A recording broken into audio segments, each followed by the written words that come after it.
Bienvenidas a este ciclo de conferencias que hemos organizado en el Centro de Estudios de Actualización en Derecho a propósito de los 19 años que hemos cumplido el mes pasado de actividades académicas.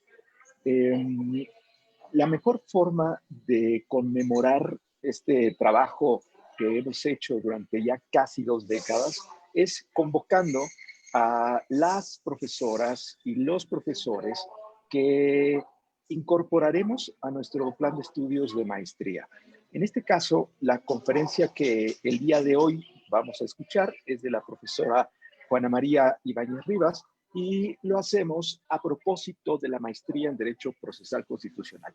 Un plan de estudios que tiene ya 10 generaciones de egresados, más de 300 personas que han estudiado este plan de estudios y que esta transición que de manera forzada hicimos a que las actividades de las instituciones académicas fueran totalmente en línea, nos lleva a hacer algunas reflexiones que vale la pena que también pongamos en el análisis y en el debate. Desde hace algunos años, la preocupación de los académicos tenía que ver con el nivel técnico con el que se ejerce la profesión jurídica, particularmente en México y también en algunos países de Latinoamérica. Y les cuento dos estudios que nos refieren esto. Un libro que en el año 2006 coordinaron Héctor Fix Fierro y Sergio López Ayón, del gobierno de los abogados al imperio de las leyes, una serie de estudios sociojurídicos sobre educación y profesión jurídicas en el México contemporáneo, que nos da cuenta de este fenómeno que les decía, de la gran cantidad de egresados de la licenciatura en Derecho y lo que esto ha provocado en el ejercicio de la profesión jurídica en nuestro país. Otro libro que también nos da cuenta de eso es uno que escribió Luis Fernando Pérez Hurtado, La futura generación de abogados mexicanos, un estudio de las escuelas y los estudiantes de Derecho en México. Este es un estudio del año 2009 que también tiene datos que son muy reveladores de esa realidad que les platico. Por ejemplo, que en México hay algunas provincias que tienen más escuelas de derecho que todo un país, ¿no? En otro contexto. De allí que es importante que pongamos en el debate en este momento en el que nos encontramos en una transición a los procesos de enseñanza-aprendizaje a distancia, ¿qué medidas debemos de tomar? Y me parece que vale la pena que identifiquemos dentro de toda la oferta académica que se posibilita en la actualidad a través de la educación a distancia, pues dos. La que tiene que ver con la educación continua, los cursos cortos, los diplomados, que evidentemente son muy útiles, pero por otro lado también aquella oferta académica que otorga un grado, como lo que estamos en este momento conmemorando. Un plan de estudios de maestría en Derecho Procesal Constitucional que cuenta con el registro de validez oficial por parte de la autoridad educativa en México. En ese sentido, estamos aprovechando la posibilidad de convocar a profesoras que en otra circunstancia hubiese sido más complicado. En razón del viaje, como en el caso de nuestra invitada de hoy, compaginar agendas, todos estos temas que representan también una posible dificultad para contar con los profesores. Aún con ello, en nuestro plan de estudio se ha caracterizado por convocar a profesores mexicanos, por supuesto, pero también a muchos extranjeros que se han integrado al grupo docente. Y aprovechando estas posibilidades, es que hemos invitado a Juana María Ibáñez Rivas. Juan es una muy querida amiga, es una experta en el sistema interamericano desde dos ámbitos. Por supuesto que su formación especializada en el derecho internacional de los derechos humanos y en el derecho internacional humanitario. Nos da cuenta de ello. Ella es abogada peruana por la Universidad Católica del Perú. Es también, tiene una maestría en Derecho cuando después se traslada a Europa, específicamente en Francia, los estudios de doctorado en la Universidad París I en la Sorbonne. Es discípula también de una muy querida amiga, Laurence Bourbeau, que es una excelente profesora. Y y en el ámbito profesional, pues Juan ha trabajado en el Comité Internacional de la Cruz Roja, en la Corte Interamericana de Derechos Humanos y en el ámbito docente, pues yo he tenido la fortuna de coincidir con ella en muchos países del mundo. Coincidir como profesora ella y también yo. Eh, por eso es que me da mucho gusto recibirle el día de hoy para que conversemos sobre un tema que es de enorme utilidad en la operación del derecho y también tiene una relevancia no solo en México, sino una relevancia regional. El control de convencionalidad como una manifestación interamericana de la relación entre el derecho internacional y el derecho interno. Este es un tema que, aunque se ha escrito ya muchísimo sobre ello, se ha hablado mucho sobre ello, pero es algo que sus efectos a nivel interno todavía no son definidos con la claridad que esperaríamos. De allí que resulta de enorme utilidad los planteamientos y las reflexiones que va a hacer Juani Ibáñez el día de hoy con nosotros. Querida Juani, te reitero mi agradecimiento por aceptar la invitación a dictar esta conferencia y también, por supuesto, darte la bienvenida para que aún bajo esta modalidad virtual, por lo pronto, tengamos también la oportunidad de recibirte en el grupo docente del CEA. Muchas gracias. Adelante. Mil gracias, querido Rogelio. Como bien lo has dicho, tenemos una gran amistad que nos une y es mutua toda esta admiración y este cariño. He tenido la fortuna de compartir con Rogelio muchos escenarios de formación académica y también hemos ya emprendido y tenemos en marcha muchísimos proyectos que ya irán viendo a la luz poco a poco, así es que me siento particularmente afortunada de conocerlo como profesional, como amigo y de estar ahora en esta actividad del CEAD en el marco de la maestría en Derecho Procesal Constitucional. Tengo mi sueño pendiente de poder estar algún día en persona en Querétaro, que todo el mundo siempre habla maravillas de allá. Y bueno, con este nuevo mundo virtual, por lo menos hoy tengo la suerte de poder estar con ustedes en esta actividad y espero que algún día pueda estar allá en persona y poder compartir con todos ustedes en vivo y en directo sobre más temas de su interés. Efectivamente, como señala Rogelio, decidimos poner como tema de esta presentación el control de convencionalidad, teniendo en cuenta la relevancia del mismo, no solamente para México, sino también para todos los países de la región, para todos los estados parte del sistema, todos los estados parte de la Convención Americana sobre Derechos Humanos. Es importante que ustedes, quienes están siguiendo la maestría y en general quienes están siguiendo el día de hoy el evento, puedan tener absoluta claridad y comprensión sobre por qué desde el sistema interamericano se propugna esta obligatoriedad, vinculatoriedad de las sentencias emitidas por la Corte Interamericana de Derechos Humanos, por qué es necesario, por qué se alega siempre esta importancia de que las autoridades públicas de los estados parte de la convención conozcan no solo el texto del tratado, sino también la interpretación que del mismo hace la Corte Interamericana. Este es entonces un tema medular para todos los estados del sistema interamericano y para los estados parte específicamente de la convención, y la idea es poder presentarles esta materia dando, si se quiere, un paso hacia atrás y tratar de entender esta vinculatoriedad, esta obligatoriedad a partir de la relación entre el derecho internacional y el derecho interno.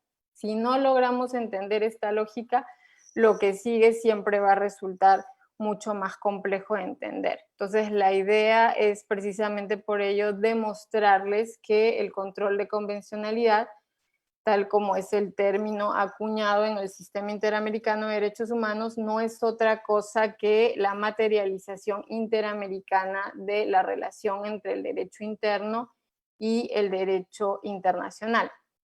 Entonces, tenemos como premisa número 1 que la Corte Interamericana, el sistema como tal, reconoce que las autoridades de los estados, las autoridades públicas, están obligadas por el imperio de la ley, están sometidas a su constitución, a sus leyes internas y a las demás normas de todo tipo de jerarquía. Esa es la premisa número 1, es algo que no se obvia. Las autoridades están vinculadas a su ordenamiento jurídico interno, pero la premisa 2 importante que debemos entender es que cuando un Estado es parte de un tratado internacional, en este caso un tratado internacional de derechos humanos como la Convención Americana sobre Derechos Humanos, la Corte, y se entiende así en derecho internacional, sabe que este tratado no solamente está sometido a su derecho interno, sino también a lo que establece este convenio, este tratado internacional, en este caso de derechos humanos. Y es por ello que el control de convencionalidad apela a esta idea de que todo Estado, toda autoridad pública que lo representa, debe velar por la conformidad entre sus normas y prácticas internas, por un lado, con lo establecido en la Convención Americana y la jurisprudencia que de la misma ha emitido la Corte Interamericana de Derechos Humanos. Esa es un poco en esencia la lógica detrás del control de convencionalidad. Y para ello vamos a organizar esta presentación en 3 grandes partes. La primera es un poco explicar esta particularidad de la relación entre derecho internacional y derecho interno y estudiar de la manera más sencilla posible a los tratados como una de las grandes manifestaciones de esta relación derecho internacional, derecho interno. Esa es la parte número 1. La parte número 2 es adentrarnos también un poquito a ver cómo es que podemos ver esa relación, pero desde los ordenamientos jurídicos internos, cómo los estados recepcionan, adaptan y responden a sus obligaciones en materia de derecho internacional de los derechos humanos, y finalmente referirnos a los estándares sobre control de convencionalidad. Entonces, sin más, porque no contamos con mucho tiempo, vamos entonces con la primera parte, que es la particularidad de la relación entre el derecho internacional y el derecho interno. Y aquí vamos a partir con la teoría con la que siempre presento las clases sobre control de convencionalidad, y es esta famosa teoría de George Sell denominada la teoría del desdoblamiento funcional. ¿Y qué es lo que nos permite entender esta teoría? Lo que hace esta teoría básicamente es permitirnos entender la particularidad de cómo se crea el derecho internacional público, el derecho internacional de los tratados, el derecho internacional de los derechos humanos. ¿Y cómo es que funciona esto? Ustedes ven, el término es desdoblamiento funcional y alude a esta particularidad de que son los estados, nuestros estados, los creadores del derecho internacional, de los tratados, como la Convención Americana, pero también son los destinatarios de este derecho internacional. Por eso se refiere al término desdoblamiento, es como que cumple un doble rol. Pensamos en nuestra Convención Americana sobre Derechos Humanos, los estados que a través de sus representantes participaron en esta conferencia especializada interamericana sobre derechos humanos en 1969 en San José, Costa Rica, y que adoptaron el texto de la Convención Americana tal como lo conocemos hoy día, ellos redactaron ese texto, lo adoptaron, y a la vez ese texto es el que los vincula, es el que los obliga. ¿Cuál es la particularidad de esta dinámica? Que todo este proceso está marcado por el consentimiento. El consentimiento estatal es el elemento básico, transversal en la formación de este derecho internacional. Y es particular, y es algo que estoy remarcando desde el inicio, porque curiosamente los estados, adoptando estos textos, adoptando estos tratados, delimitan sus facultades porque se autoimponen obligaciones que deben cumplir, en este caso con relación a los derechos humanos de las personas bajo su jurisdicción, pero lo hacen en ejercicio de su soberanía estatal, lo hacen en ejercicio pleno de su consentimiento estatal. Entonces, cuando a un Estado se le exige, por ejemplo, el cumplimiento de una sentencia derivada de la Corte Interamericana de Derechos Humanos, o se le exige actuar a sus autoridades de conformidad con la Convención o con la jurisprudencia derivada de la actuación de la Corte Interamericana de Derechos Humanos, no estamos hablando de una imposición, no estamos hablando de estados sometidos. De lo que estamos hablando es simplemente de la verificación de esta lógica de desdoblamiento funcional, de cómo los estados se comprometieron con el texto de la Convención Americana, adoptando ese texto y luego ciertamente firmándolo, ratificándolo o adhiriéndose a él, y cómo ellos son destinatarios de esas normas. En eso consiste la explicación de esta relación particular que se da entre derecho internacional y derecho interno, que es fundamental que ustedes conozcan, es fundamental que ustedes que están estudiando la maestría, que todos los operadores jurídicos a nivel de los estados tengan estas nociones mínimas de la relación de derecho internacional, derecho interno, para que luego no se sorprendan por información inexacta o incompleta sobre esta relación. Entonces, cuando se exige un cumplimiento de una sentencia o una actuación conforme a la jurisprudencia interamericana o a la convención, no es una transgresión de la soberanía estatal ni su consentimiento, sino todo lo contrario, se le está exigiendo al Estado el cumplimiento de las obligaciones respecto de las cuales consintió. Entonces, esto explica en breve esta particularidad que marca la creación del derecho internacional, en nuestro caso concreto, el derecho internacional de los derechos humanos, y yendo más específico aún a nuestra Convención Americana sobre Derechos Humanos.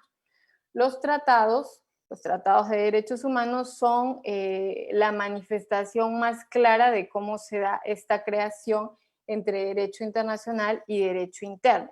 Y aquí nos remitimos solamente por rigor jurídico al artículo 38 del Estatuto de la Corte Internacional de Justicia, que establece, como ustedes saben, las fuentes de derecho internacional, una suerte de jerarquía de las fuentes de derecho internacional sobre las cuales se basa esta Corte Internacional para resolver los casos bajo su competencia. Pero este artículo 38 ha devenido una norma de referencia para entender un poco la jerarquía de las normas internacionales. Y entre estas fuentes de derecho internacional, el artículo 38 se refiere a los tratados, se refiere a la costumbre internacional, a los principios generales del derecho, a la jurisprudencia y a la doctrina como estas fuentes.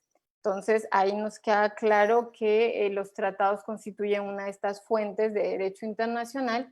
Y ahora, para entender qué es un tratado, una convención o un convenio, le podemos dar cualquiera de estas denominaciones, nos remitimos a otro convenio, a otro tratado. Es la Convención de Viena sobre el Derecho de los Tratados, que es un tratado, un convenio que regula un poco toda la formación, los efectos de los tratados internacionales. Y esta famosa Convención de Viena sobre el Derecho de los Tratados hace la definición de los tratados como un acuerdo internacional por escrito entre los estados que está regido por el derecho internacional, que puede constar en uno o más documentos y que naturalmente los vincula. Entonces, los podemos sacar como una primera consecuencia que los estados son los creadores de una de las fuentes de derecho internacional reconocidas universalmente. Eso en cuanto a los tratados en general. Pero ahora pensemos en nuestros tratados de derechos humanos. Estos tratados de derechos humanos tienen una naturaleza particular, no son como los tratados tradicionales multilaterales que se dan por acuerdo entre los estados, que están pensados un poco en satisfacer los derechos o los intereses particulares entre los estados que los acuerdan.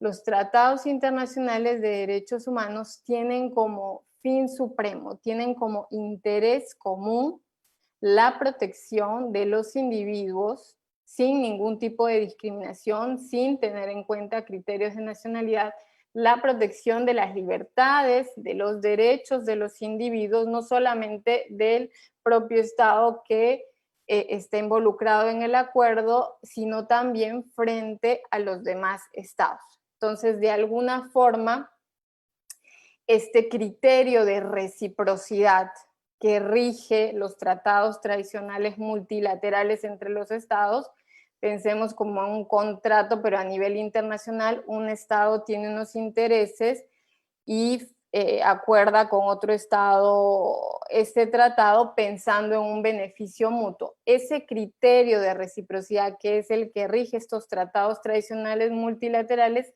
se atenúa, no desaparece, como dice el profesor Carrillo Salcedo, se atenúa en el caso de los tratados de derechos humanos. ¿Por qué? Porque hay este interés común superior que es la protección de los derechos y las libertades de los individuos. No están en juego intereses particulares de los estados. Entonces, esa también es una particularidad en el caso concreto de los tratados de derechos humanos que ha sido también, valga decirlo, reconocido de manera específica en la jurisprudencia de la Corte Interamericana de Derechos Humanos.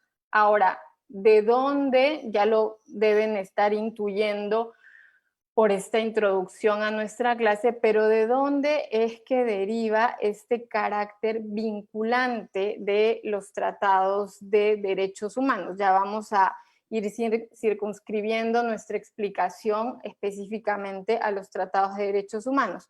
Y el carácter vinculante de esos tratados de derechos humanos responde a todo un proceso previsto en esta Convención de Viena sobre Derechos de los Tratados, a todo un proceso que cuida, que vela celosamente por la protección de la manifestación del consentimiento de los estados. Ya les digo, la creación del derecho internacional, la creación específica de tratados internacionales y los de derechos humanos reposan en esta característica de ser una derivación del ejercicio del consentimiento estatal, de la soberanía estatal. Y pensando nuevamente en nuestra Convención Americana, los estados que participaron en la Conferencia Especializada Interamericana en 1969 y que adoptaron ese texto de la Convención Americana, es decir, pusieron en blanco y negro las normas materiales, las normas procesales que leemos hoy en día en la Convención Americana. Por el solo hecho de que estos estados hayan participado de la adopción, de la creación de este tratado no los vincula. Imagínense qué tanto cuida el derecho internacional de los tratados el consentimiento, la soberanía estatal, que está previsto otro momento, otra manifestación de voluntad, de consentimiento específica del Estado para que quede demostrado su compromiso con el tratado concernido. Y aquí la Convención de Viena prevé diferentes supuestos de cómo se puede dar esa manifestación de voluntad, esa nueva manifestación de voluntad que, si quieren, reconfirma lo que sucedió con la adopción del texto convencional. Entonces es la firma o la firma definitiva del tratado, el canje de los instrumentos que representan el tratado, la ratificación, aceptación o aprobación de ese tratado. Y aquí hago una mini parada para señalar que esta forma de demostrar el consentimiento, la ratificación, aceptación o aprobación del tratado, reconoce la importancia de que exista un acto posterior en el que el Estado, a través de sus autoridades, naturalmente verifique la conformidad de su ordenamiento jurídico con lo establecido en ese tratado. Es como, si quieren, un acto posterior en el que el Estado, sus autoridades dicen, ok, hemos adoptado este texto del tratado, vamos a mirar cómo está nuestro ordenamiento jurídico en términos de armonía, de adecuación con ese tratado. Esto, como ustedes podrán imaginar, es con una idea muy clara y concreta de garantizar que no hayan contradicciones u oposiciones entre el ordenamiento jurídico interno y lo que establece ese Tratado de Derechos Humanos con el cual el Estado va a proceder a comprometerse. Entonces, la idea es que se dé esa verificación del derecho interno con el derecho internacional, se dé esta conformidad, y normalmente ya esta ratificación, aceptación o aprobación del tratado se pone de manifiesto a través del depósito del instrumento de ratificación, aprobación o aceptación ante una autoridad determinada. Y la cuarta forma es la adhesión, que es la manifestación de voluntad de convertirse en parte de un tratado también cuando el proceso negociador del tratado ya finalizó o cuando el tratado ya entró en vigor. Entonces, en el caso específico de la Convención Americana sobre Derechos Humanos, la convención prevé expresamente que esta quedó abierta a la firma y a la ratificación o adhesión para los Estados miembros de la OEA, y esta ratificación o adhesión debía darse a través del depósito del instrumento de ratificación o adhesión ante la Secretaría General de la OEA. Valga señalar que la convención entró en vigor tan pronto como 11 estados hicieron el respectivo depósito del instrumento de ratificación o adhesión, y en el caso mexicano esta adhesión y depósito del instrumento de adhesión se dio en el año 1981. Una vez que el tratado en cuestión ha entrado en vigor, ya no nos referimos a estados contratantes, sino que ya nos referimos a estados partes como tal. Estados partes, en este caso, de la Convención Americana sobre Derechos Humanos. Una vez que el Estado ha manifestado su consentimiento y no ha, por ejemplo, formulado una reserva o una declaración interpretativa, que son otras formas previstas también en esta Convención de Viena sobre el Derecho de los Tratados, que buscan excluir o modificar los efectos jurídicos de un tratado con relación al Estado concernido. No voy a entrar al detalle porque lamentablemente el tiempo no nos da para eso, pero si un Estado ya ha puesto de manifiesto su consentimiento, sea a través de la firma, del canje de instrumentos, de la adhesión, aceptación, aprobación o de la adhesión, y no se ha dado el supuesto de que haya presentado, formulado una reserva o una declaración interpretativa, no cabe luego que el Estado se niegue a cumplir con lo establecido en este tratado. El Estado ha comprometido su consentimiento estatal, su voluntad a través del ejercicio soberano de ese consentimiento.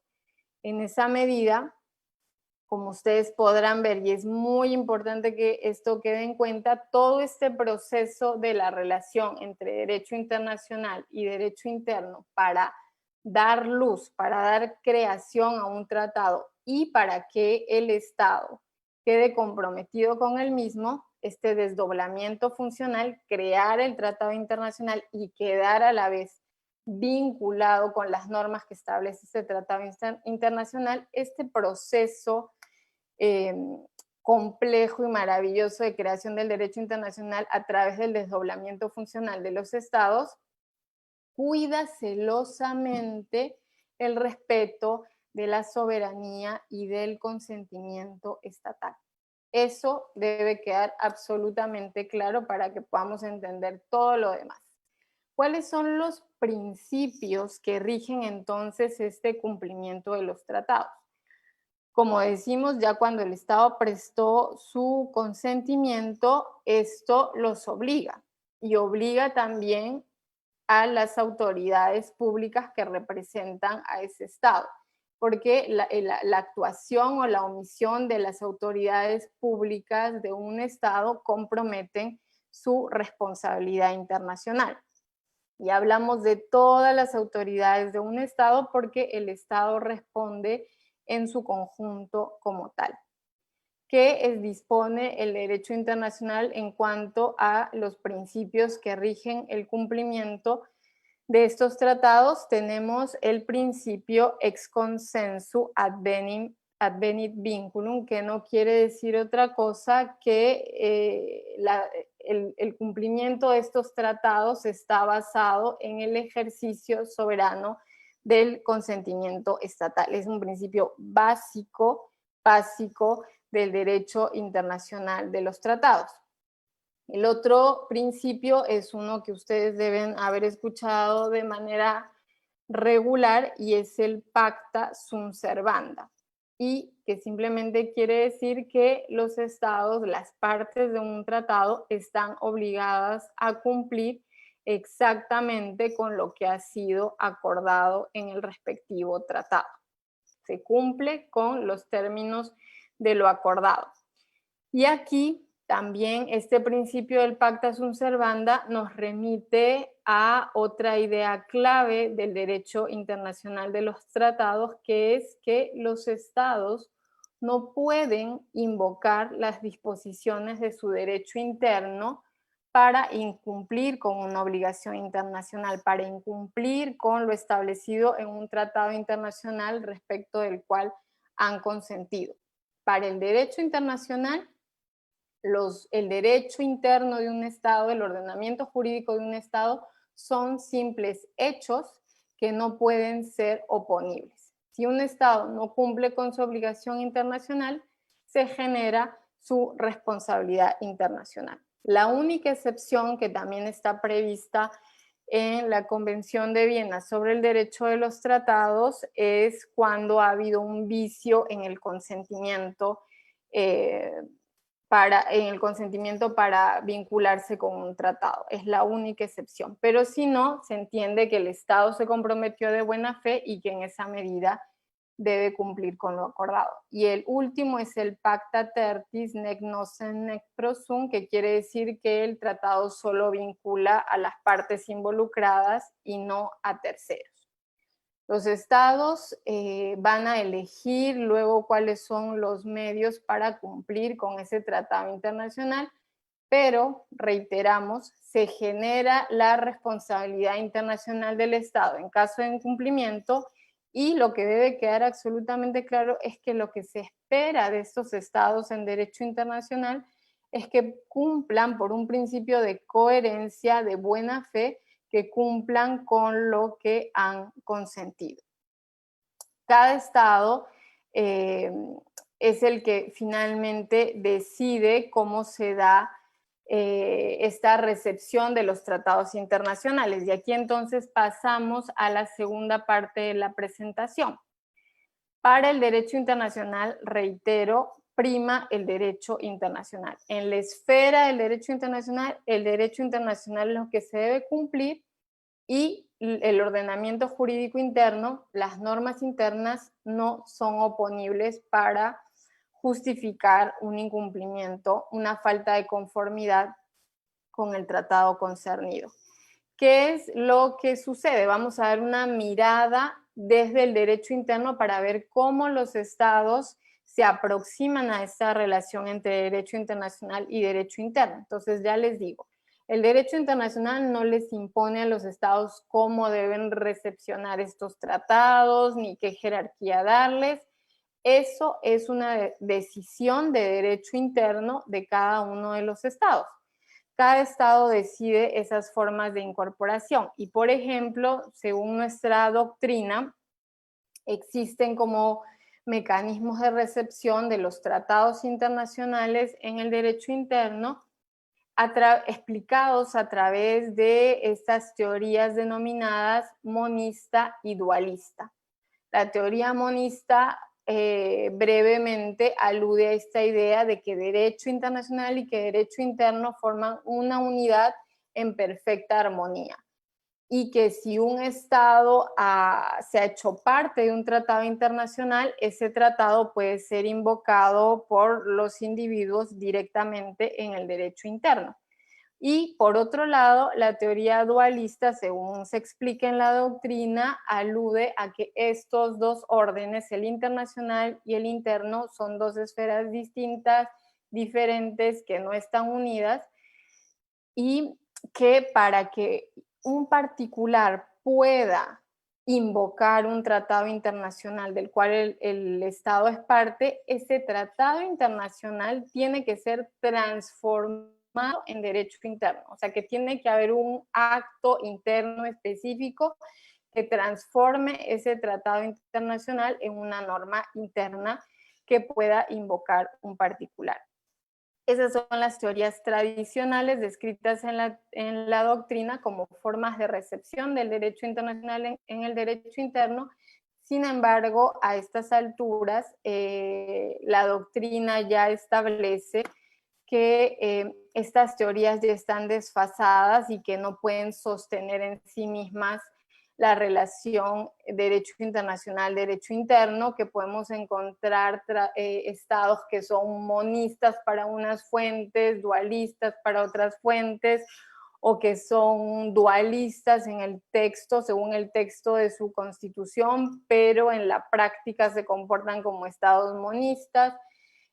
Es decir, que la conclusión es que hoy en día la relación entre los estados, el ordenamiento jurídico estatal y el derecho internacional es más de intercambio, enriquecimiento mutuo, coordinación, cooperación.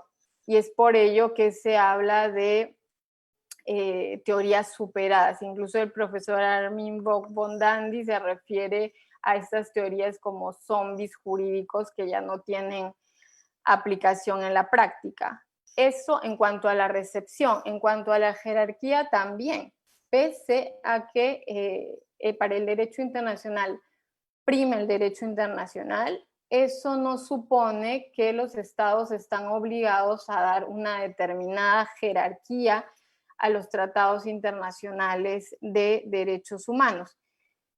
En los diferentes ordenamientos jurídicos hay diferentes fuentes normativas y naturalmente los estados tienen que decidir cómo se ordena todo ese mundo de normas para que su ordenamiento jurídico tenga un sentido y armonía en la aplicación.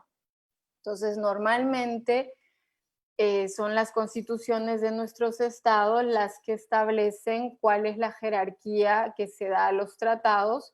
Y en específico, con relación a los tratados de derechos humanos, podemos ver, haciendo un estudio de todos los estados parte de la convención, que difieren entre jerarquía supraconstitucional, constitucional, supralegal, legal, respecto de estos tratados. Y también, ciertamente, se pueden dar supuestos de jerarquías paralelas. Por ejemplo, una constitución puede señalar la jerarquía supraconstitucional para los tratados de derechos humanos y la legal para los tratados de naturaleza económica, por ejemplo. Y otra particularidad del régimen actual de nuestras constituciones es que muchas veces los textos constitucionales señalan una jerarquía y luego las altas cortes de los estados suelen precisar o especificar la jerarquía, sobre todo en lo que concierne a los tratados de derechos humanos.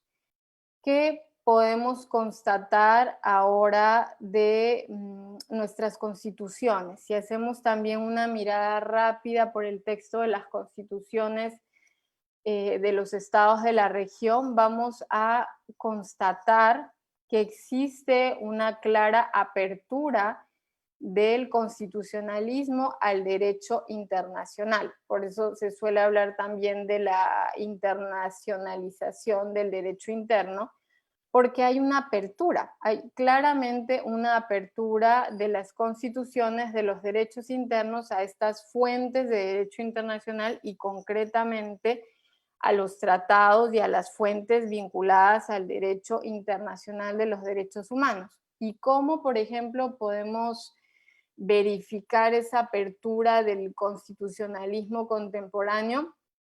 Pues aquí solo les presento unas ideas que obviamente no son las únicas, pero normalmente podemos verificar esto no solo viendo cuál es la jerarquía que le han dado a los tratados, sino también porque algunas constituciones actualmente contienen esta cláusula de interpretación pro persona, esta cláusula hermenéutica transversal del derecho internacional de los derechos humanos que plantea que en caso de análisis de derechos y libertades se debe optar por la interpretación más amplia, más protectora de los derechos y libertades concernidas y que por el contrario se debe optar por la interpretación más limitada si es que estamos analizando restricciones o suspensiones de los derechos y libertades.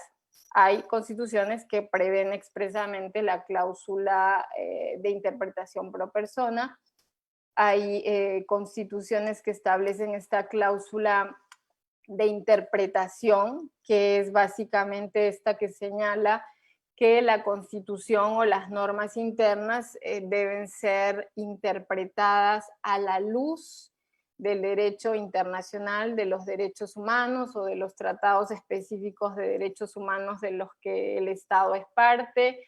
Hay diferentes formulaciones en las constituciones, incluso hay algunas que detallan específicamente a la luz de la convención o las decisiones de los órganos de derechos humanos. Esta cláusula de interpretación, en síntesis, es esta que abre la interpretación del texto constitucional a una interpretación que tenga en cuenta las normas internacionales de derechos humanos y que, como ustedes pueden ya intuir, tiene consecuencias concretas en cuanto a la lectura y el entendimiento del denominado bloque de constitucionalidad y a la propia jerarquía que se le puede dar a estas normas internacionales de derechos humanos. Y finalmente tenemos la cláusula de derechos implícitos que se refiere a esta idea de que las constituciones no protegen, no se limitan a la protección de los derechos establecidos en el texto normativo, sino que están abiertas también a la protección de otros tratados que son propios de la naturaleza humana o otros derechos y libertades previstas en otras normas de derecho internacional de los derechos humanos. Y aquí la Constitución mexicana de 1917 con la reforma de 2011 a través de sus artículos 1 y 133 demuestran una clara apertura al derecho internacional de los derechos humanos en términos de jerarquía y también respecto a estas cláusulas de interpretación. Entonces, esto representa una mirada rápida de cómo se da esta recepción de los tratados internacionales de derechos humanos en el derecho interno. Ya les digo, no hay una imposición de cómo los estados deben hacer esta recepción, ni de qué jerarquía específica le tienen que dar a los tratados, ni de qué cláusulas incorporar en su constitución. Los estados son responsables de cumplir con los tratados respecto de los cuales han consentido, y la regla es que ante el derecho internacional no pueden oponer su derecho interno. Entonces, por coherencia, por buena fe, por una cuestión hasta de lógica, deberíamos asumir que hay una coherencia y armonía entre derecho interno y derecho internacional. Y ahora sí pasamos a la tercera y última parte de esta presentación, que supone exponerles a modo de estándares qué representa, cuáles son las exigencias del control de convencionalidad. Y para esto tenemos que aterrizar en nuestro sistema interamericano de derechos humanos, que ustedes saben es un sistema sostenido, fundamentado en una serie de valores, la protección de la dignidad de la persona humana sin discriminación, que tiene todo un marco normativo que no solamente se restringe a la Convención Americana, sino también a otros tratados del Corpus Juris Interamericano y la interpretación que realiza la Corte de estos textos. Y también es un sistema organizado sobre una base dual, porque tenemos dos órganos por excelencia de protección de derechos humanos en nuestro sistema, que son la Comisión Interamericana, que tiene su sede en Washington, D.C., y la Corte Interamericana, que tiene sede en Costa Rica. Esa es la estructura en términos de valores, marco normativo y de órganos del sistema interamericano de derechos humanos. Y esta relación entre el derecho internacional y el derecho interno está plasmada también en nuestro texto convencional a través de los artículos 1.1 y 2 de la Convención, que como ustedes saben recoge las obligaciones básicas generales que tienen los estados, parte de la Convención, respecto a los derechos y libertades previstos en la Convención Americana.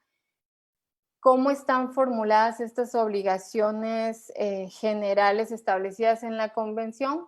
Muy simple.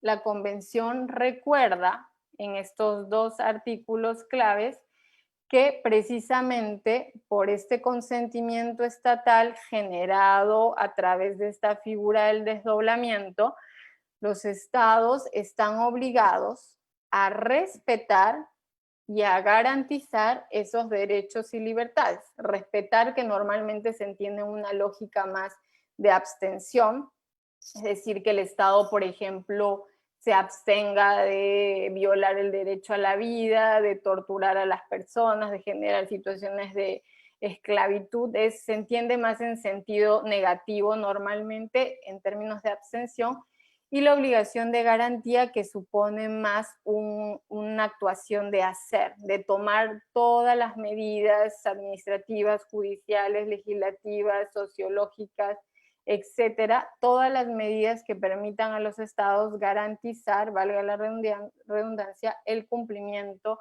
de lo establecido en la Convención. Y por el otro lado tenemos el artículo 2, que propugna la obligación de adecuar el derecho interno. Se entiende que los estados deben tener un ordenamiento jurídico interno que sea acorde con el texto de la Convención y la jurisprudencia interamericana. Esto también se puede leer de manera conjunta con el artículo 29 de la Convención sobre normas de interpretación, que incluye el criterio hermenéutico del que acabamos de hablar, el principio pro persona, también de interpretar favorablemente cualquier situación en la que haya que definir el contenido y alcances de un derecho a libertad, y hacer una interpretación limitada, restrictiva, si estamos viendo situaciones de suspensión de derechos. Pero en estricto, si se quiere, toda esta obligación que tienen los estados de cumplir con lo que han consentido, pacta sunt servanda, se refleja en estas obligaciones. Estado, tú que participaste en la Conferencia Interamericana Especializada en 1969, que después ratificaste, aprobaste o aceptaste la convención y que deveniste en Estado parte, tienes que cumplir con los derechos y las libertades establecidas en la convención. Tienes que respetarlos, tienes que garantizarlos y tienes que velar porque tu ordenamiento jurídico interno sea conforme al texto convencional y a la interpretación interamericana. Esa es la lectura o la redacción de esa obligación de cumplimiento basada en el consentimiento. Entonces, así se traduce en el texto convencional, así se traduce esta necesaria armonía entre derecho internacional y derecho interno. Repito, aquí no hay sometimiento, no hay imposición, es mero cumplimiento de una obligación respecto de la cual los estados consintieron. Es cumplimiento. Y aquí, insisto, pese a esta evidencia, porque estamos fundamentando a lo largo de esta presentación que el control de convencionalidad es una manifestación de esta relación derecho internacional, derecho interno, pese a la evidencia de que los estados tienen que cumplir con un tratado respecto del cual se han comprometido, han consentido. Pese a ello, en el año 2006, la Corte Interamericana acuñó el término control de convencionalidad para referirse a esa obligación que tienen los estados de cumplir con lo establecido en la Convención y en la jurisprudencia interamericana. Personalmente, como podrán intuir, discrepo con la idea de que esto sea una creación. El control de convencionalidad como tal no es una creación de la Corte Interamericana. El término, ciertamente sí, pero la lógica detrás del control de convencionalidad es la lógica de la relación entre derecho internacional, derecho interno y la necesidad de que los estados cumplan con los tratados respecto de los cuales son parte. Entonces, en 2006, en el caso Almonacid Arellano, la Corte acuñó este término, le dio el término control de convencionalidad a esta exigibilidad de los estados de cumplir, de verificar la conformidad entre normas internas, prácticas internas con la convención y la interpretación de la convención americana. Entonces, ¿cuáles son esos estándares? El primero, más importante para entender toda la lógica del control de convencionalidad, es que este tiene dos manifestaciones. Una manifestación inter partes y una manifestación erga omnes. La manifestación inter partes es simplemente esta idea de que los estados que forman parte procesal en un procedimiento ante la Corte, porque se ha alegado su responsabilidad internacional en un caso concreto y al final la Corte emite una sentencia que declara esa responsabilidad, esos estados que son declarados responsables en un fallo de la Corte, en una sentencia de la Corte, tienen que cumplir con lo establecido en esa sentencia. No solamente con la ratio decidendi, con las reparaciones que la Corte ordena al final y termine de investigar este caso, haga un acto público de reconocimiento de responsabilidad, pague estas reparaciones, no solamente con la parte de las reparaciones de una sentencia, sino con toda la parte considerativa, con toda la interpretación, todo el texto de la sentencia. La integralidad de la sentencia, de esta cosa juzgada internacional, vincula al Estado que ha sido parte del proceso ante la Corte Interamericana y que eventualmente ha sido declarado responsable, porque también hay casos muy pocos en los que no se declara la responsabilidad internacional. Esta obligación deriva de que el Estado haya ratificado la convención, de que sea Estado parte de la convención y en el caso concreto de las sentencias de los estados que hayan aceptado la competencia contenciosa de la Corte, es decir, que hayan aceptado que la Corte se pueda pronunciar sobre casos sobre su alegada responsabilidad. Y esta sentencia vincula a todos los órganos, a todos los poderes, a todas las autoridades de un Estado. Ustedes habrán visto que la Corte Interamericana suele emitir reparaciones con vocación integral, que en definitiva terminan vinculando a las diferentes autoridades de un Estado, a las autoridades de salud, de vivienda, las de economía, del Ministerio de Justicia, el Poder Legislativo, Poder Judicial, Poder Electoral.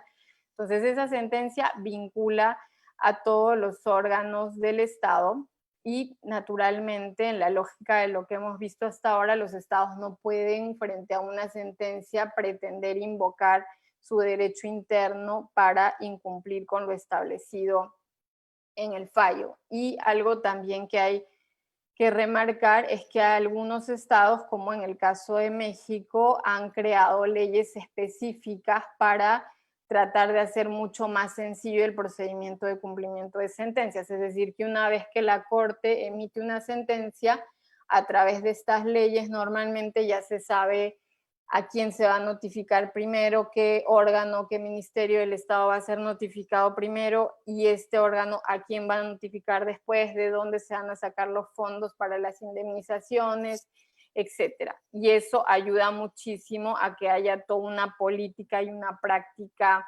nacional de cumplimiento de las sentencias internacionales.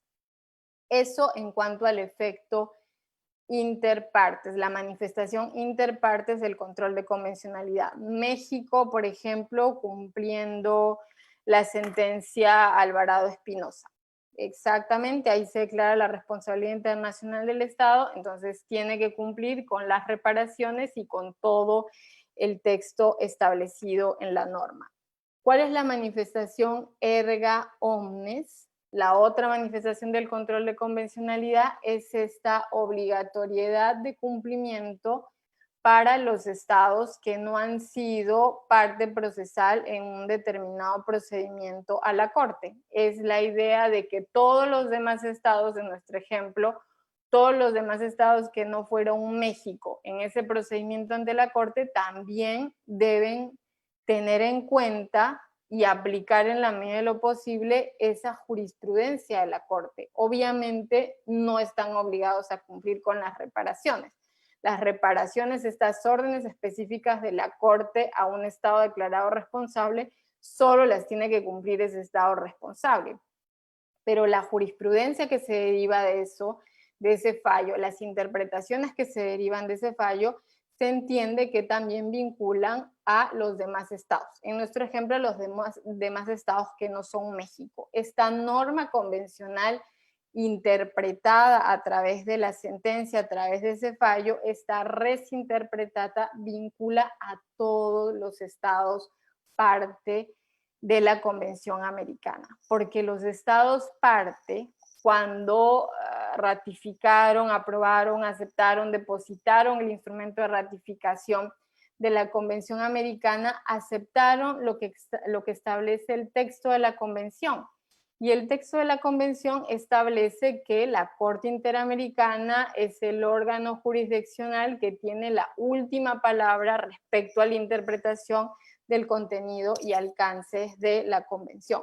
Entonces los estados, al hacerse parte, aceptaron expresamente, implícitamente, como lo queramos ver, que la Corte es ese órgano jurisdiccional que tiene la última palabra y que su jurisprudencia es vinculante. Entonces esos estados, los órganos de esos otros estados tienen que, en lo pertinente, hacer suya esa jurisprudencia. O sea, ¿por qué, por ejemplo, pensemos ahora en la última jurisprudencia de la Corte Interamericana sobre derechos económicos, sociales y culturales? ¿Por qué los estados no van a tener en cuenta ya esa jurisprudencia y tratar de incorporarla en su legislación o en sus prácticas estatales? La idea es que esa jurisprudencia ya sea internalizada en los ordenamientos jurídicos internos, y si lo pensamos bien, esto solamente tiene una lógica preventiva porque así se evita que los estados incurran en una situación de responsabilidad en el futuro. Entonces, toda autoridad del Estado debería, de los otros estados que no son parte procesal en un caso específico y que no han sido declarados responsables en una sentencia, están vinculados por esa jurisprudencia. Se entiende además, hay que decirlo también, que esa jurisprudencia de la Corte Interamericana es un mínimo. Si un Estado puede evidentemente dar mayor protección a una libertad o a un derecho o menos restricción, bienvenido sea. Se entiende que lo que establece la Corte son estándares mínimos de efectividad de la norma convencional interpretada. Entonces, esto, manifestación del control de convencionalidad interpartes, cuando un Estado es declarado responsable en una sentencia específica, y el erga omnes, que es que todos los estados parte de la convención están vinculados de manera general por la jurisprudencia interamericana en todos los casos. Ahora, ¿cuál es la autoridad que es responsable de la aplicación del control de convencionalidad?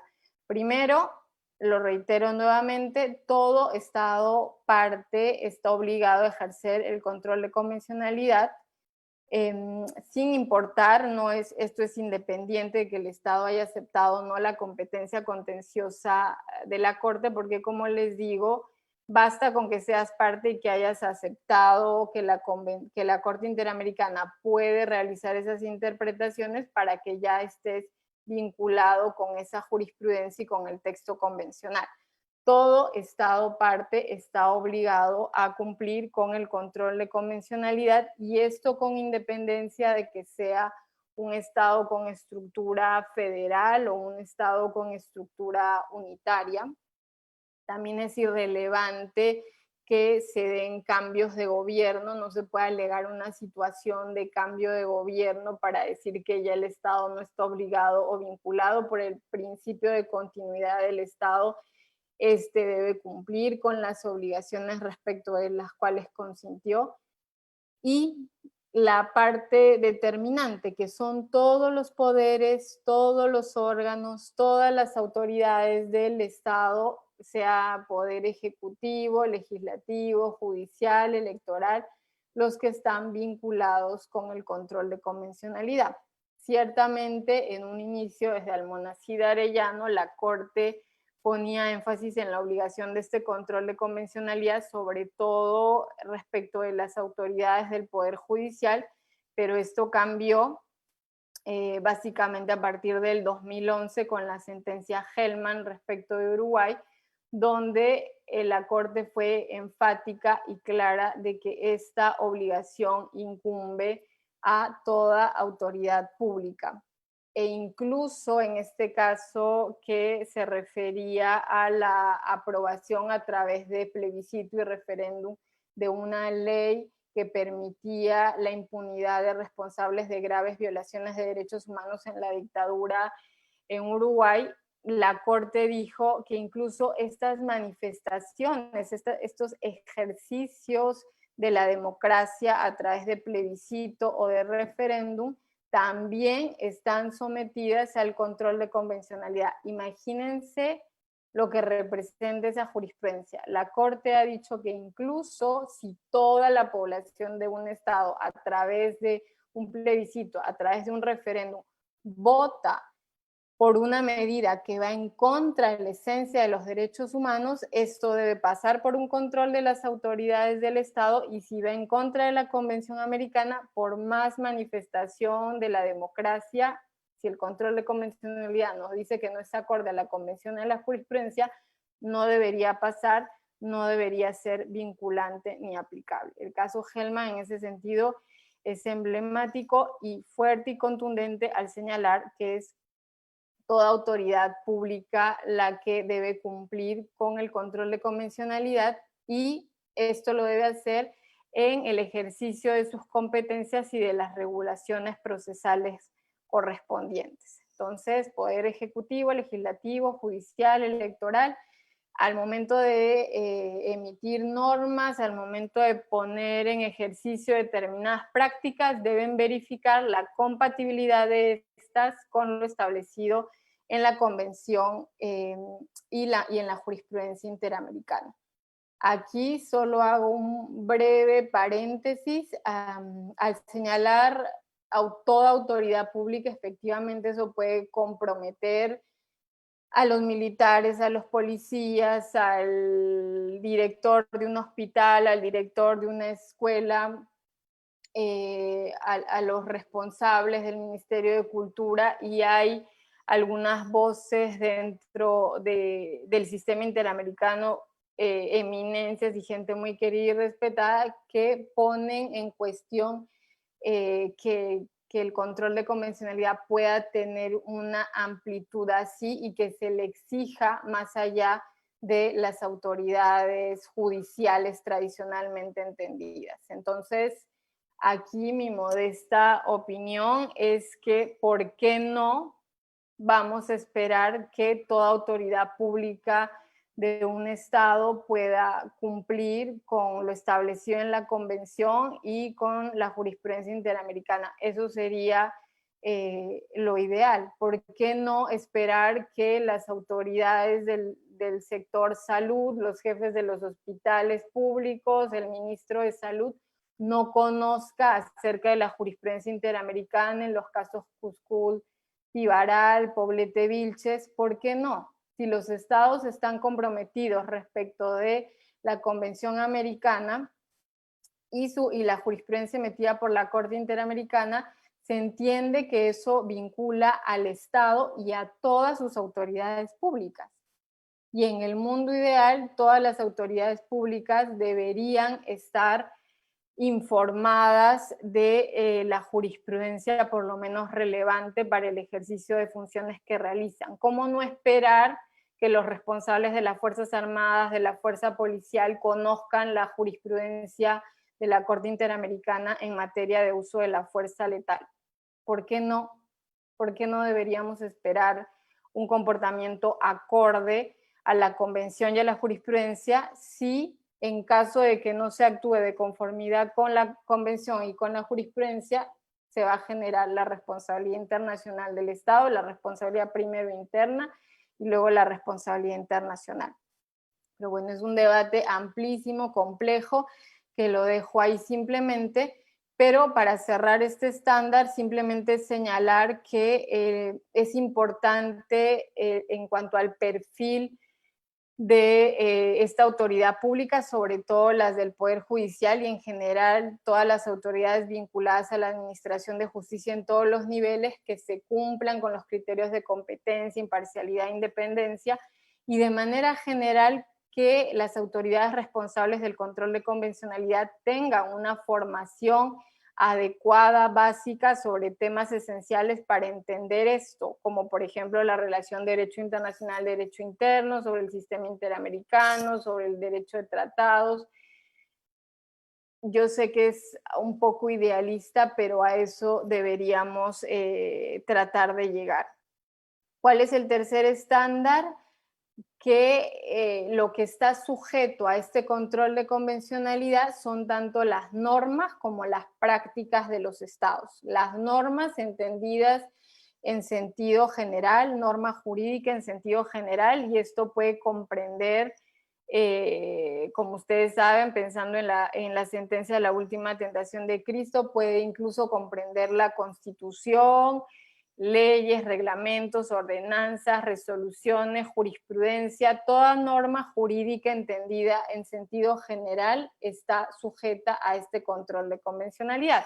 Pero la Corte también ha señalado que no solo son las normas, sino también las prácticas que se dan a nivel interno en los estados. Así, por ejemplo, como sucedió en el caso Atala Rifo respecto de Chile, la Corte valoró la compatibilidad de una práctica al interior del Poder Judicial en el que claramente se administraba justicia teniendo en cuenta estereotipos basados en la orientación sexual, en ese caso de la víctima, y como ustedes saben, la orientación sexual es una categoría prohibida por el derecho, para actos de discriminación. Entonces también las prácticas a nivel de la policía, del poder judicial, del poder legislativo, esas prácticas también deben pasar por el filtro de verificación del control de convencionalidad.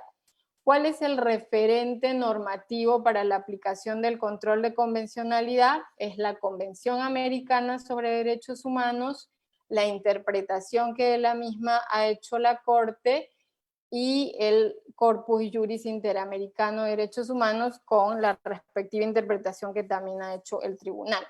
La convención, como ustedes saben, es el referente normativo por excelencia para la aplicación del control de convencionalidad, tanto en su parte sustantiva y procesal, y la interpretación que hace la Corte de la misma, que como hemos visto, descansa en el consentimiento que han prestado los estados al hacerse parte y reconocerlo como el órgano jurisdiccional encargado de tener la última palabra sobre el contenido y alcance de estas normas sustantivas, de estas normas procesales. Los estados, si se quiere, han delegado la competencia a la Corte Interamericana para ser el órgano que interprete el texto convencional.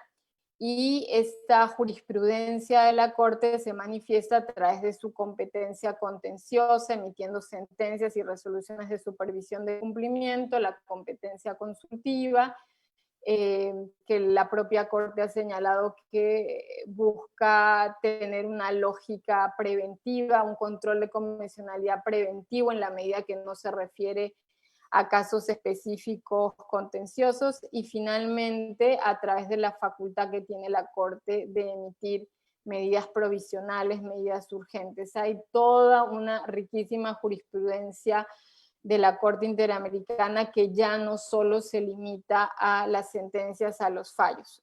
Es mucho más, abarca mucho más, y eso complejiza la aplicación del control de convencionalidad por las autoridades públicas, pero, y aquí me permito decirlo, la Corte Interamericana ya lleva varios años haciendo un esfuerzo particular por acercar la jurisprudencia interamericana a todos los usuarios del sistema, no solamente a las autoridades públicas, no solo a través de las capacitaciones que la Corte puede brindar, incluso que ahora, como ustedes habrán visto, hay capacitaciones para personas no abogadas, capacitaciones para periodistas, sino que la Corte está haciendo un esfuerzo increíble con ayuda de la cooperación para sistematizar toda su jurisprudencia en estos famosos cuadernillos de jurisprudencia que no hacen otra cosa que sistematizar los estándares más relevantes por tema: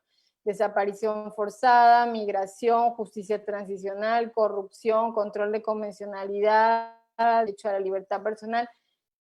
Hasta ahora tienen casi la mayoría de los temas cubiertos de la jurisprudencia interamericana en esos cuadernillos. O sea que si ustedes, por ejemplo, como autoridades públicas, tienen que resolver un caso específico relacionado con pueblos indígenas y tribales, pueden acudir al cuadernillo y así tienen en sus manos la jurisprudencia más importante, más relevante sobre ese tema. El quinto estándar, ya acercándonos al final, es solo las características del control de convencionalidad. Este debe ser ejercido ex oficio, o sea que no se debe esperar que la persona que está invocando la protección de sus derechos o sus libertades se refiera a un derecho concreto convencional o a una obligación específica convencional, sino que se entiende, se asume que la autoridad interna debe conocer la convención y la jurisprudencia interamericana. Entonces debe ser ejercido ex oficio, aunque naturalmente es 100% recomendable que el particular pueda invocar también la norma convencional y la jurisprudencia, pero se entiende que debe ser ejercido a iniciativa de la autoridad pública y sobre todo en el caso de las autoridades vinculadas a la administración de justicia en ejercicio del iura novit curia. Debe ser ejercida de inmediato, que está vinculado con el punto anterior, y esto supone que no se debe esperar a que sea una reforma específica pendiente en el ordenamiento jurídico, se tiene que aplicar la jurisprudencia interamericana o la convención, con independencia de que hayan pendientes reformas en el orden jurídico interno. Y aquí quizá el estándar más importante para darnos cuenta de la relevancia del derecho interno, del respeto del derecho interno de los estados en la aplicación del control de convencionalidad, y es que la Corte lo ha señalado. Este control de convencionalidad se debe ejercer respetando las competencias de las respectivas autoridades y las regulaciones procesales correspondientes. Quiere decir que el control de convencionalidad se debe cumplir respetando el principio de legalidad del derecho interno, que es lo que finalmente da legitimidad al ejercicio de las facultades de toda autoridad. No se le está pidiendo a ninguna autoridad que transgreda sus funciones y que se haga acreedor a una sanción a nivel interno. Si una autoridad no tiene la competencia para declarar la invalidez de una norma, entonces, por más control de convencionalidad que exista, esa autoridad no puede declarar la invalidez de una norma. Solo se debe ejercer el control de convencionalidad dentro de las capacidades, de las competencias concretas que tenga una autoridad y de las regulaciones procesales correspondientes. Quiere decir que también se tienen que respetar todas las reglas procesales y materiales de admisibilidad, de competencia a nivel interno. Quiere decir que si hay reglas de admisibilidad y de competencia previas y una causa no supera esas reglas mínimas de admisibilidad, la autoridad no tiene por qué transgredir su normativa interna y pronunciarse sobre el fondo. Hay que respetar, este control se ejerce en pleno respeto de las competencias de las autoridades y de las regulaciones procesales internas vinculadas a esa competencia. El control de convencionalidad, hay que entenderlo bien, tiene este respeto absoluto del derecho interno de los estados. No se les está pidiendo a las autoridades que hagan más de lo que pueden hacer según sus competencias. Principio de legalidad esencial, y la Corte lo ha señalado así. Y así, por ejemplo, una forma de aplicar el control de convencionalidad es asumiendo esta presunción de convencionalidad. Ya hemos dicho que se entiende que los estados se comprometen con los tratados porque hay una armonía entre su ordenamiento jurídico interno y ese tratado internacional. Entonces hay una presunción de convencionalidad.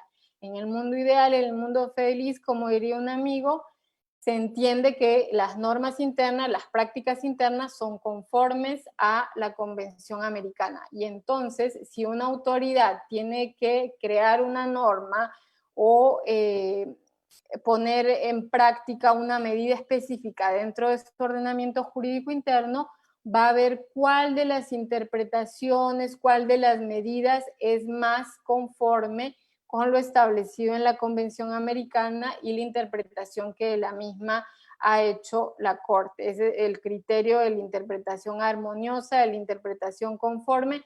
Si hay 2 o 3 formas de proceder respecto de una medida, si hay 2 o 3 formas de leer una norma, hay que escoger aquella que resulte más acorde con la Convención Americana y con la interpretación que la misma ha hecho el Tribunal Interamericano.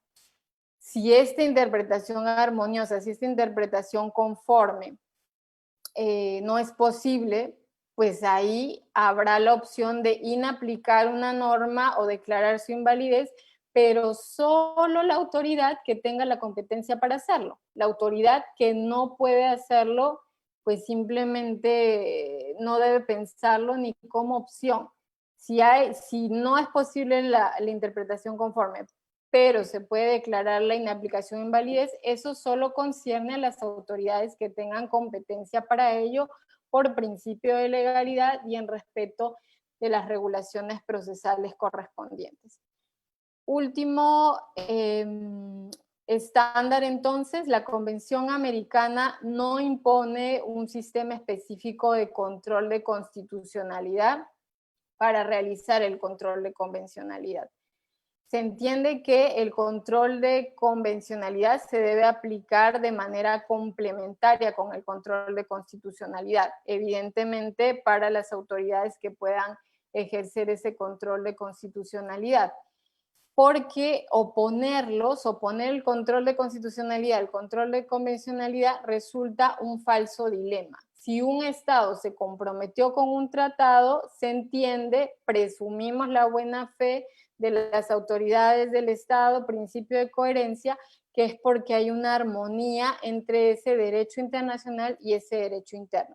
Entonces, casi que es pensar que aplicar el control constitucional es lo mismo que aplicar el control de convencionalidad. Entonces es un falso dilema.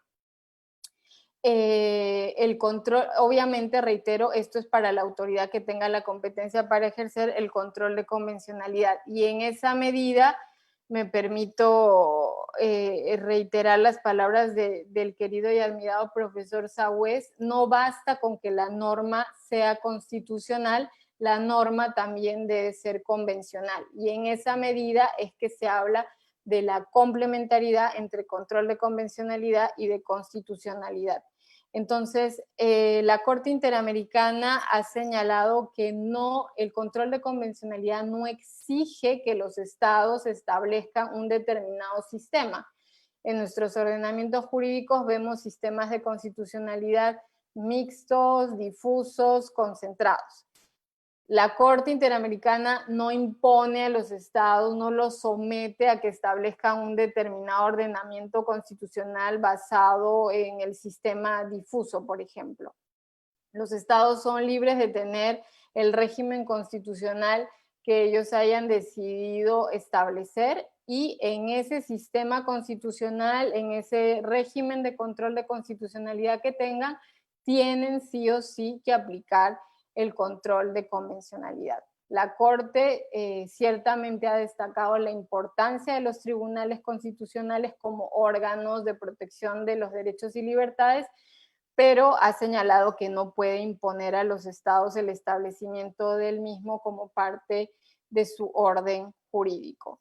Entonces, este control de convencionalidad y el control de constitucionalidad se entienden que son plenamente complementarios y que el sistema no impone un ordenamiento específico para la aplicación del control de convencionalidad. Entonces, solo para cerrar, como ustedes se podrán haber dado cuenta, el mejor sistema interamericano de derechos humanos, el mundo ideal, pensando en el funcionamiento de la Corte Interamericana de Derechos Humanos, sería aquel en que no se tenga ningún caso. Si no llegara ningún caso al sistema interamericano, si no llegara ningún caso ante la Corte, eso significaría que los estados o no están cometiendo violaciones de derechos humanos, no están incumpliendo sus obligaciones, o que en el lamentable caso de que sí se estén dando violaciones o incumplimientos, esos están siendo resueltos a nivel interno. Lo que busca el control de convencionalidad es recordarle a toda autoridad pública que representa a los estados que se comprometieron con la convención, de recordarles que si bien están obligados por su ordenamiento jurídico interno, también están obligados por la convención, porque el propio estado lo decidió así en ejercicio soberano de su consentimiento. Estas son mis reflexiones, mi referencia al control de convencionalidad, y si todavía hay tiempo, quedo atenta a sus preguntas. Muchísimas gracias por su atención.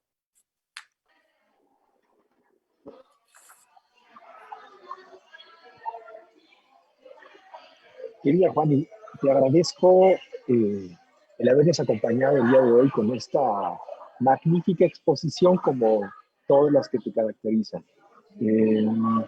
Es para nosotros un gusto que te hayas integrado a nuestro grupo docente, y particularmente con un tema que es materia de la maestría. Tenemos una materia que se llama el control de convencionalidad, precisamente. Hay otra materia que se llama Derecho Procesal Constitucional Transnacional, que tiene que ver con esta interacción entre la jurisdicción supranacional de derechos humanos y el derecho interno. Entonces, bueno, pues también quiero expresar mi agradecimiento a todas las personas que estuvieron con nosotros en esta transmisión, como les decía, en razón de conmemorar 19 años del trabajo académico del SEAT y en concreto de la maestría en Derecho Procesal Constitucional, ya con sus 10 generaciones de egresados. Muchas gracias a todas. Les aprovecho también para comunicarles que la próxima semana, continuando con esta serie de conferencias, vamos a tener al profesor Roberto Romboli de la Universidad de Pisa. Ya por ahí también lo estaremos anunciando en nuestras redes sociales. Mientras tanto, cerramos la transmisión de esta conferencia y nuevamente gracias, querida Juan. Mil gracias a ti, Rogelio, y mil gracias a todos los que nos han acompañado. Un placer y seguimos en contacto por las redes. Un abrazo.